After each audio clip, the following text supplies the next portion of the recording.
Today's lesson is the start of Chapter 3, the Islamic world. So what I want you to do first is, of course, to go to our Law.USD website and from there launch Clever. And from Clever, I want you to launch Cengage Learning. And from Cengage Learning, you need to log into your world history book. And of course, from the left side, you want to launch Unit 1. And from Unit 1, Chapter 3, the Islamic world. And from Chapter 3, we start with Section 1. That is in page 60 to 61. The chapter's essential question is, what major contributions did Muslim leaders and scholars make to world civilization? And the lesson's objective is to explain how the Arabian Peninsula became an important crossroads for trade among continents of Asia, Africa, and Europe by the early 600s. People living in the Arabian Peninsula by 600s had to be tough, any year actually. Their homeland was mostly sea of sun-scorched sand that offered little shelter, shade, or water. But its location at a spot where three continents meet proved to be an advantage. It's a strategic location. The main idea of this lesson is that the Arabian Peninsula became an important crossroads for trade among continents of Asia, Africa, and Europe by the early 600s, that is 600 AD. Arabia is one of the hottest and driest places on Earth. It is about 1.2 million square miles of scorching desert and dry, flat land. So rain falls very rare in this place. Well, the region's harsh climate has a long place limits on farming, obviously because of the scarcity of rain. Many of Arabia's early inhabitants made their livings as nomadic herders. They moved from one place with their flocks to another. These are known as the Bedouin. They constantly moved their sheep, goats, and cattle among sources of water and grazing land. Bedouin is an Arabic word meaning desert dweller. So we are learning about the Islamic world. So in the 600s, the Bedouin were organized into tribes based on clans or groups of related families who believed they shared a common root. Each tribe formed an extended family to which members were fiercely loyal. Tribe members owned land and most property together, and each tribe had an elected leader called Sheikh.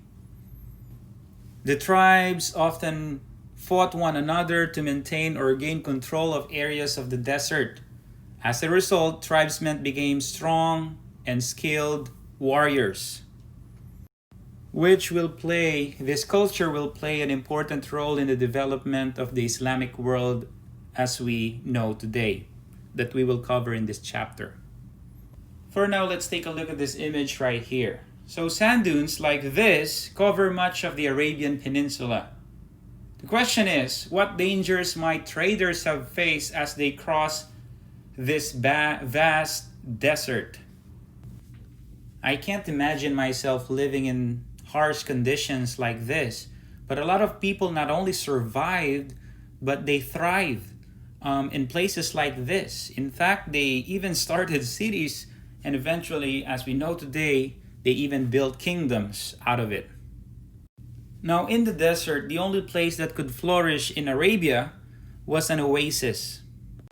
An oasis is an isolated, reliable source of water in the desert where plants can grow. Well, for additional information, most oases have underground water sources called aquifers. In some oases, a natural spring brings the underground water to the surface. Some oases are large enough to support a city. So common oasis crops includes dates, olives, figs, citrus fruits, cotton, wheat, and corn. One of the major challenges is that sands blown by the desert winds can pollute the water in the wells and destroy crops. So for this reason, many oasis communities plant strong trees such as palms around the oasis to protect the water and the crops from blowing sand. There are many oases in the Arabian Peninsula, so traveling by land between them can take a long time because the desert is so large. Because it's a central location, Arabia became an important crossroads connecting routes from Asia, Africa, and Europe. Merchants led camels carrying silks, spices, metals, and other products along these trade routes. As a result, some oases grew into rich market towns and then into cities. Now, Arabia's most important city was Mecca, which became a center for both trade and religion. The various Arab tribes worshiped different nature gods. These beliefs were polytheistic. Poly means many, and theistic from the word theo, which means God. So polytheistic means they are worshiping many gods, or based on the existence of multiple gods. Most Arabs also recognize the existence of a supreme God, called Allah in Arabic. According to the ancient Islamic tradition, the religious leaders known in the Hebrew Bible as Abraham had stopped at Mecca and built a shrine called Kaaba. Although Abraham dedicated the Kaaba to one supreme God, the shrine came to include representations of many Arabian tribal gods. Mecca became an important site for polytheistic Arabs. People from all over the peninsula made a pilgrimage or journey to worship there. This image shows the trade in Southwest Asia around 570 AD. These red lines represent trade routes, but you have to understand that these are not established roads or pavements like what the Romans built. So that is an overview of the geographical feature of where the Islamic world started and flourished. Now let's go to the review and assess questions. For the first one, reading check. How did Arabia's location contribute to its development as an important trading crossroads?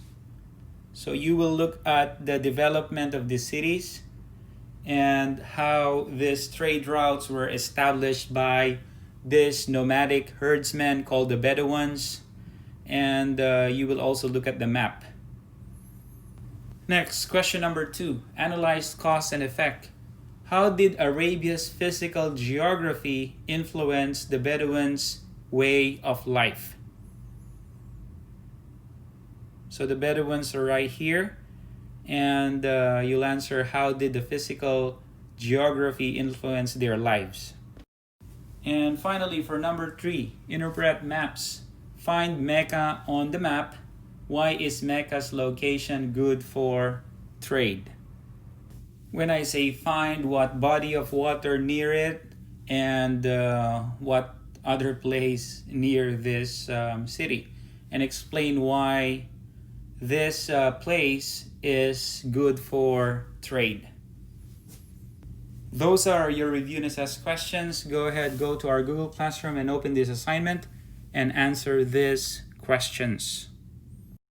The review and assess Google slide looks like this. And of course, you will write the title.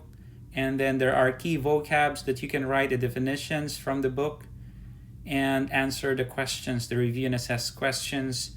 And you will need to put your response on the right side of the slide.